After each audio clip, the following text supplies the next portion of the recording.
von euch warten ja aktuell auf die PS5 Pro. Und wie wahrscheinlich ist es, dass es diese geben wird und wann wird diese herauskommen? Vor allem, wie teuer wird die dann sein? Und die Frage, soll ich auf die PS5 Pro warten und die dann kaufen, ja oder nein? Das klären wir im Video. Es ist ja durchaus berechtigt, dass man sich aktuell die Frage stellt, soll ich auf eine PS5 Pro warten? Vor allem, wenn man aktuell Besitzer einer PS4 Pro ist und eigentlich weiß, dass diese gegenüber der alten, der Original PS4 viele Vorteile hatte, dann ist es eigentlich schon durchaus berechtigt, sich solche Fragen zu stellen und vor allem auch wissen zu wollen, wann die PS5 Pro denn rauskommen wird. Was wird die für Vorteile voraussichtlich haben und so weiter. Es ist logisch, dass man von einem Pro-Modell aufs nächste upgraden will. Und ja, in diesem Video wollen wir halt mal prüfen, wie wahrscheinlich ist es denn und wann und weshalb kommt jetzt überhaupt ein Pro-Modell. Und das schauen wir uns mal genauer an. Genau, aber erstmal ein kurzes Dankeschön an den Sponsor dieses Videos, BenQ.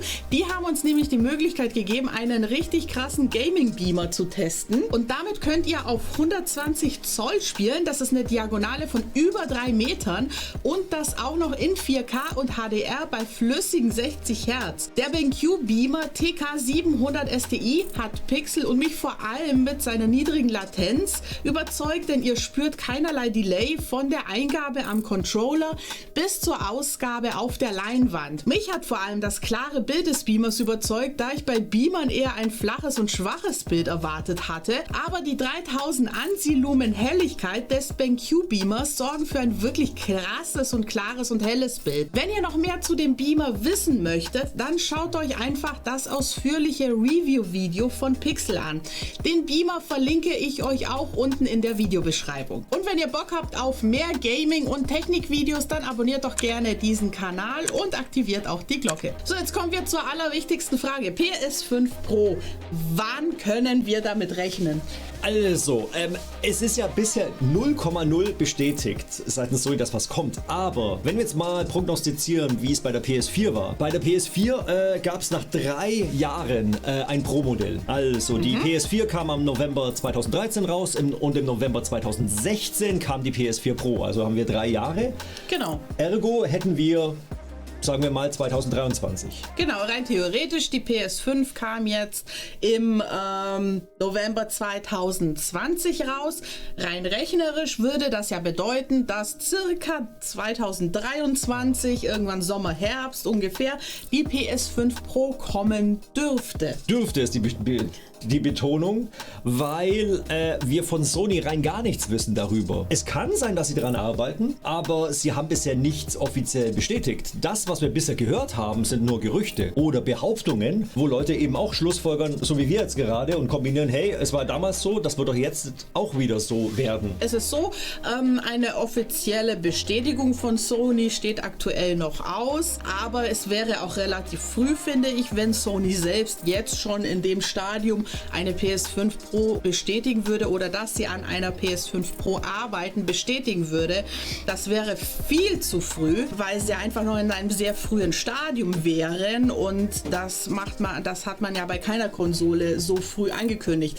Aber es ist ja eigentlich logisch, dass ja so eine Konsole ja nicht von heute auf morgen entwickelt wird, sondern das ja sehr lange dauert, die Entwicklungsphase, und erst irgendwann später kommt ja natürlich die offizielle Ankündigung. Das heißt, ich finde es nicht so abwegig, dass rein theoretisch ja natürlich an einem Upgrade der PS5 gearbeitet wird, weil es ja logisch ist. Ja, an sich, klar, ist eine logische Fortsetzung. Die Frage ist nur, wofür? Denn, jetzt kommt's, wir hatten einen Sprung von der PS4 zur PS4 Pro mit einem sehr logischen Hintergrund, nämlich, das war der Sprung von HD auf UHD. Wir hatten plötzlich 4K-Auflösungen und das kam erst mit der PS4 Pro. Und jetzt haben wir ja schon eine PS5 und da haben wir ja schon UHD-Auflösung und 4K. Jetzt ist die Frage, wenn es ein Pro-Modell gibt, wird es dann wieder irgendeinen Sprung geben, vielleicht auf 8K? Macht 8K überhaupt Sinn? Gibt es da überhaupt Inhalte dafür? Gibt es überhaupt Spiele, die das überhaupt ausreizen können? Sieht das überhaupt jemand? Gibt es bezahlbare Fernseher dafür? Nein. Momentan noch nicht. Momentan noch nicht. Es kann natürlich sein, dass das Ding vielleicht so zukunftsweisend wird, aber ich sehe dahingehend eigentlich keinen Grund, dass es irgendwie die Auflösung pusht, sondern wenn, dann wird das irgendwie anderweitig technisch weiterentwickelt werden. Ja, da gibt es ja natürlich viele Möglichkeiten, an welchen Stellen da technisch weiterentwickelt werden kann. Also es ist ja nicht nur die Auflösung, sondern da gibt es ja viele verschiedene Faktoren. Ja, allen voran natürlich die Bildrate, wo natürlich jeder nach 60 FPS schreit oder mehr. Das ist natürlich eine Baustelle. Das andere ist natives 4K, was auch nachdem jeder ruft, dass es nicht nur hochskaliertes 4K ist, wobei ich das sagen muss, das ist weit weniger entscheidend als die höhere Bildrate, für mich persönlich zumindest, weil in Bewegung sieht man nicht, ob das hochskaliertes 4K ist oder nativ ist. Das sieht kein Mensch, aber ich sehe es, ob es 30 FPS sind oder 60 FPS. Ja, wobei ich da wirklich behaupten würde, das ist teilweise auch persönliches Empfinden oder wie jeder da veranlagt ist. Ich tue mich da schwerer, solche Unterschiede zu erkennen, weil ich sehe das nicht so gut. Du siehst das sofort auf den ersten Blick, also ich glaube, das ist wirklich auch viel persönliches Empfinden. Dann zur nächsten Frage, was könnte man aus der heutigen Sicht schätzen, wie teuer so eine PS5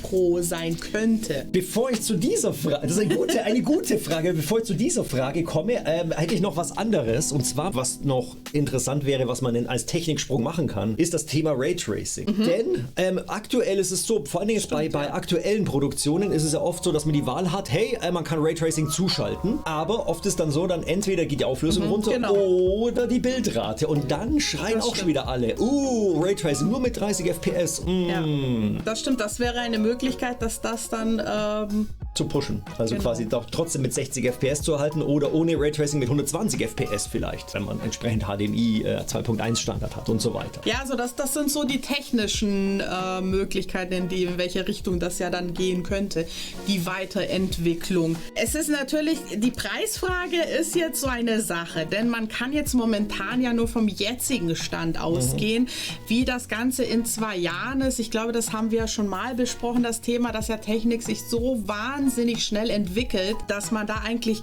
kaum heute eine Prognose für morgen treffen kann. Aber jetzt aus der heutigen Sicht, was würde denn so ein Upgrade, mit welchen Kosten könnte man dann rechnen als Käufer? Also würde die heute oder jetzt erscheinen, wäre sie viel zu teuer eigentlich, weil man... Nur kurz um zu erklären, rein theoretisch wäre ja diese Technik ja heute schon möglich. Nur es wäre so teuer zum aktuellen Stand, dass man das einfach nicht verkauft bekommen würde. Ja, das ist das Problem, weil wir dann quasi auch im Bereich sind von High-End-PC-Gaming. Klar, man kann natürlich viel Technik reinstecken, alles was geht, noch doppelt so viel Speicher, noch mehr Compute-Units, noch höher getaktete Prozessoren. Klar, das geht alles. Bloß, was dann unterm Strich rauskommt, dann kommt halt, keine Ahnung, eine Konsole raus, die kostet 800, 900 Euro. Und das ist die Frage, oder mehr. Und dann ist die Frage, kaufen das die Leute? Das ist nämlich schon eigentlich schon wieder kritisch. Es ist nämlich so, die Konsolenhersteller müssen immer irgendwo einen Kompromiss eingehen, beziehungsweise einen Cut machen also mit Preis und Leistung. Das ist immer so eine Gratwanderung. Wir brauchen viel Leistung, aber wir brauchen auch einen guten, attraktiven Preis, weil sonst kommt noch die Konkurrenz und sagt, haha, wir sind viel billiger, wir haben den halben Preis. Ja, und der Preispunkt ist, finde ich, auch eine wichtige Sache, nicht zu vergessen, dass ja der Konsolenmarkt ja eher eine Alternative bieten soll zum Gaming-PC. Denn wenn man ganz ehrlich sein möchte, beim Gaming-PC hat man ja nach oben, ist ja wirklich keine Grenze. Man kann sich auch einen 5.000 Euro PC, Gaming-PC zusammenstellen und damit die krassesten Spiele auf vollster Auflösung mit höchster Grafik und so weiter spielen.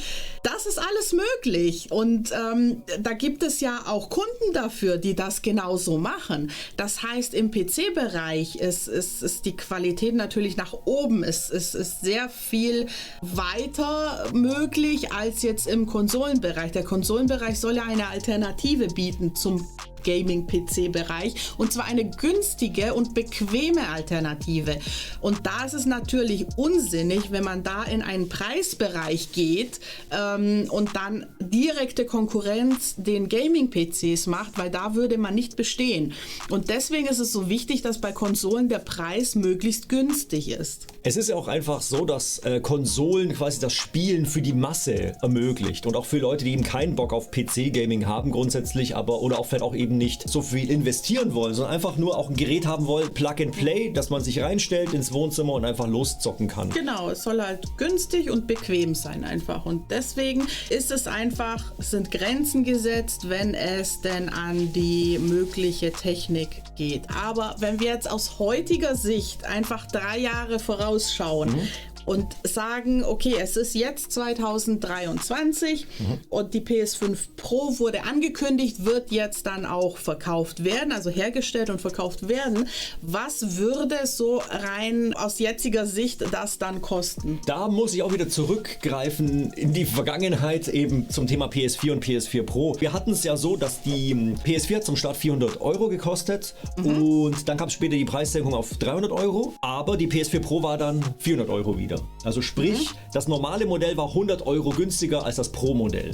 Und wenn wir das jetzt mal so sagen, dann sagen wir jetzt mal, jetzt angenommen, es gibt keine Preissenkung, dann wären es 600 Euro für die PS5 Pro. Oder es gibt in 3 Jahren eine Preissenkung von 500 auf 400 für das normale Modell und dann hätten wir die Pro für wiederum 500 Euro. Das wäre logisch. Genau, also ich glaube auch, nachdem sich das damals ja bewährt hat, dass Sony wahrscheinlich mit einer PS5 Pro auch den gleichen Weg gehen würde. Ja.